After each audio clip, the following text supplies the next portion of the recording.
We're adding a 2.5-minute intro to the 8.5-minute song, I'd do anything for love, but I won't do that. I was laughing my head off going, you gotta be kidding me. You're wasting your money and your time. No one's gonna ever play an 11-minute song on the radio. In the Kenny Aronoff Sessions podcast, I've had some amazing conversations about making some of the greatest records in rock and roll with Steve Lukather, Leland Sklar, Don Was, Desmond Child, John Five, Kevin Cronin, Jack Blades, Tyler Bates, and John Shanks. And one of the things we all have in common is we all want the song we're recording to become a huge success and hopefully a #1 hit.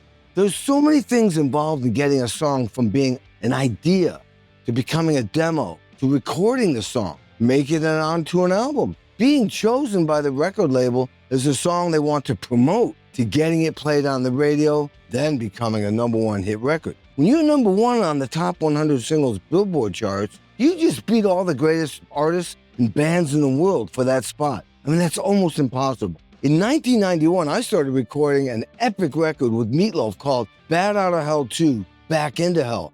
The genius Jim Steinman produced and wrote all the music for that album, and we spent an entire week on this one song called I'd Do Anything for Love, But I Won't Do That, when we were recording that in Ocean Way Studios in LA. The thing that made that song a challenge was, one, there were very few sections in the long song that repeated, so my chart was easily 8 pages long, and it made it a challenge to put that music all around my drums so I could read it. Two, Jim Steinman loved experimenting with everyone's parts while we recorded his songs, and he had everyone constantly trying different parts until he liked what you were playing. Now, I write everything down on my charts, which was perfect for this session because Jim would constantly change his mind about what I was playing. If Jim asked me to play something different, I would write the new part above the old part and date it. So when Jim asked me on Thursday, hey, Kenny, can you play me that part you were playing on Monday? I said, sure,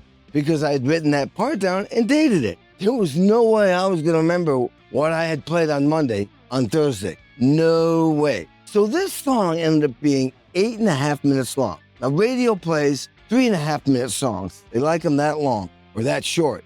So I thought there was no way this song was ever going to get played on the radio, maybe not even make it on the album. Now, here's the best part. 1 year later, I got a call to fly to New York City to record more songs for that Bad Outta Hell 2 record, and Jim said, I need you to have the exact same drums and cymbals that you used a year ago in LA when we started making that record, because we're adding a 2.5-minute intro to the 8.5-minute song, I'd Do Anything for Love, But I Won't Do That. I was laughing my head off going, you gotta be kidding me. You're wasting your money and your time. No one's gonna ever play an 11-minute song on the radio. A good thing, seeing on my charts, I write down what drums, what cymbals, even what heads I have on the drum, so I could recall it easily. Well, let me tell you something. Boy, was I wrong. That song became a #1 hit in 28 countries in the first 2 weeks it was released. I mean, they edited the song down to 5 minutes and 15 seconds, but still, that's way too long for the radio. In 1991, the same year I recorded Meatloaf's Bad Outta Hell 2, Back Into Hell album,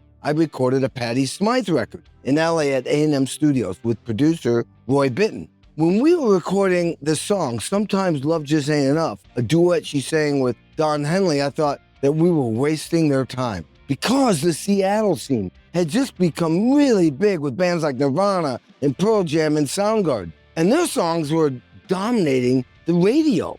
It was a new musical movement, and I think Roy had to even convince Patty to record this song, Sometimes Love Just Ain't Enough. Well, the bottom line was, I was wrong again, 100% wrong, because when the record label released Sometimes Love Just Ain't Enough, it went to #1 for 4 weeks on Billboard's mainstream top 40 charts, went to #1 for 22 weeks on Billboard's adult contemporary charts, and it actually made it to #2 for 2 weeks on Billboard's top 100 charts. So, don't ask me to pick a hit song because I obviously have no clue, but I do know what to play on the drums to get a song on the radio to be a #1 hit record. Check out my podcast, The Kenny Aronoff Sessions, on my YouTube channel, Kenny Aronoff Official, and subscribe.